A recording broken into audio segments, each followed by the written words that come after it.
Assalamualaikum warahmatullahi wabarakatuh. Good morning my student. How are you today? I hope all of you are good condition. Are you ready for study English today? Apakah kalian siap untuk mengikuti pembelajaran bahasa Inggris hari ini? Good.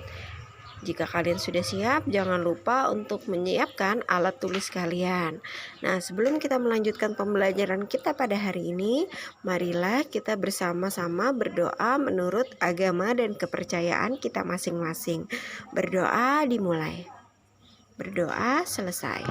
Nah, pada video pembelajaran hari ini kita akan belajar mengenai benda-benda yang ada di ruangan. Nah, ruangan yang kita akan pelajari hari ini adalah living room. Ada yang tahu apa arti dari living room?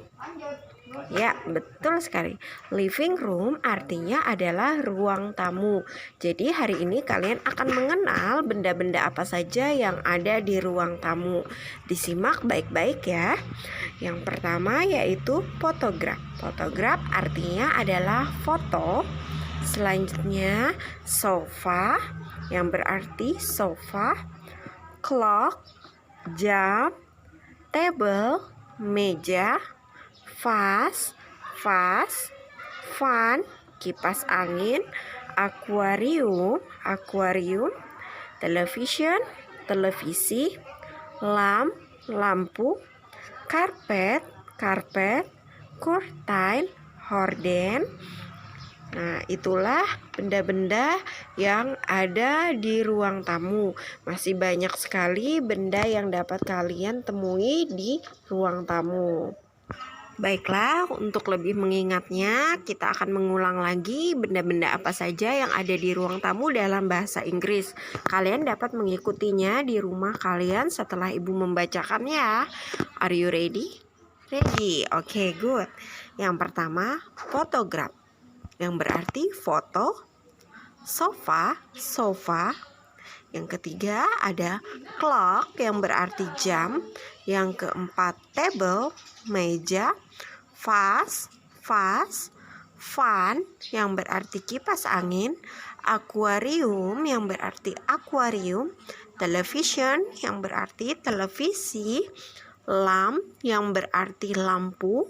Karpet yang berarti karpet, dan yang terakhir ada curtain yang berarti horden ataupun tirai.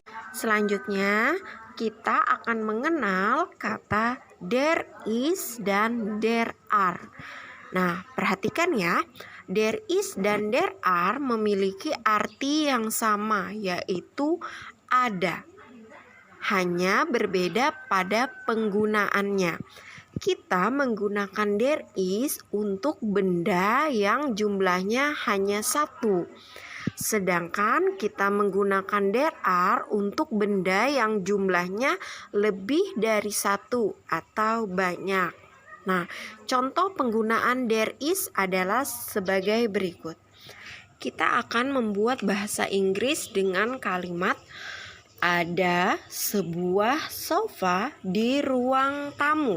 Dalam bahasa Inggris, karena sofanya hanya satu, maka kita menggunakan there is.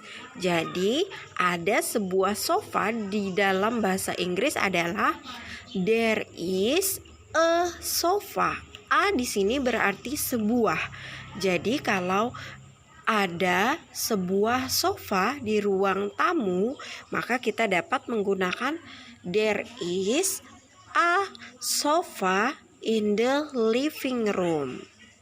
Oke, kita menggunakan a yang berarti sebuah dan menggunakan there is yang berarti ada untuk bendanya yang hanya satu. Selanjutnya ibu akan memberi contoh untuk benda yang lebih dari satu. Contohnya adalah there are 3 vases. Ada 3 vas. Nah, kita menggunakan there are karena bendanya lebih dari satu.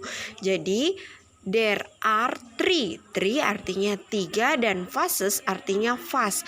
Jangan lupa untuk menambahkan huruf S di belakang kata benda tersebut yang menandakan bahwa bendanya lebih dari satu. Bagaimana? Sudah bisa dipahami ya? Jadi kesimpulannya, untuk benda yang hanya satu kita dapat menggunakan there is a. Selanjutnya, untuk benda yang lebih dari satu kita dapat menggunakan there are, lalu berapa jumlah bendanya, dan jangan lupa ditambahi huruf S di belakang kata benda tersebut ya. Bagaimana? Sangat mudah kan? Selanjutnya, materi kita berikutnya adalah mengenal posisi dari benda-benda yang ada di ruang tamu.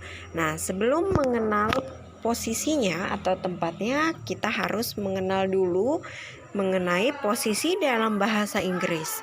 Yang pertama ada in. In artinya di dalam, on, di, ini bisa jadi menempel di dinding ya. Under, di bawah, behind, di belakang, in front of, di depan, between, di antara, dan beside adalah di samping. Nah, ini harus kalian ingat baik-baik ya kosakata ini, karena ini sangat penting dalam belajar posisi untuk benda-benda yang ada di ruang tamu. Selanjutnya, untuk menanyakan di mana letak suatu benda, kita dapat berkata where is, artinya adalah di mana. Contohnya, untuk menanyakan letak foto, kita dapat berkata where is the photograph, di mana foto. Lalu untuk menjawabnya kita dapat berkata it is on the wall, itu ada di dinding ya. Kita menggunakan kata on yang berarti menempel pada dinding. Nah, selanjutnya contoh berikutnya adalah untuk menanyakan pulpen, kita dapat berkata where is the pen, di mana pulpen. Lalu untuk menjawabnya kita dapat berkata it is in the pencil case. Kita dapat berkata in ya, kita menggunakan kata in artinya di dalam. Jadi it is in the pencil case, itu ada di dalam kotak pensil. Baiklah, sampai di sini dulu pembelajaran kita pada hari ini. Video pembelajaran ini akan kita gunakan untuk beberapa minggu pertemuan ya, untuk beberapa pertemuan ke depan. Jadi, thanks for your great attention. Terima kasih untuk perhatian kalian, dan tugas-tugas kalian akan Ibu kirim di WA grup kita ya. Oke, and assalamualaikum warahmatullahi wabarakatuh. Tetap semangat ya. See you, bye bye.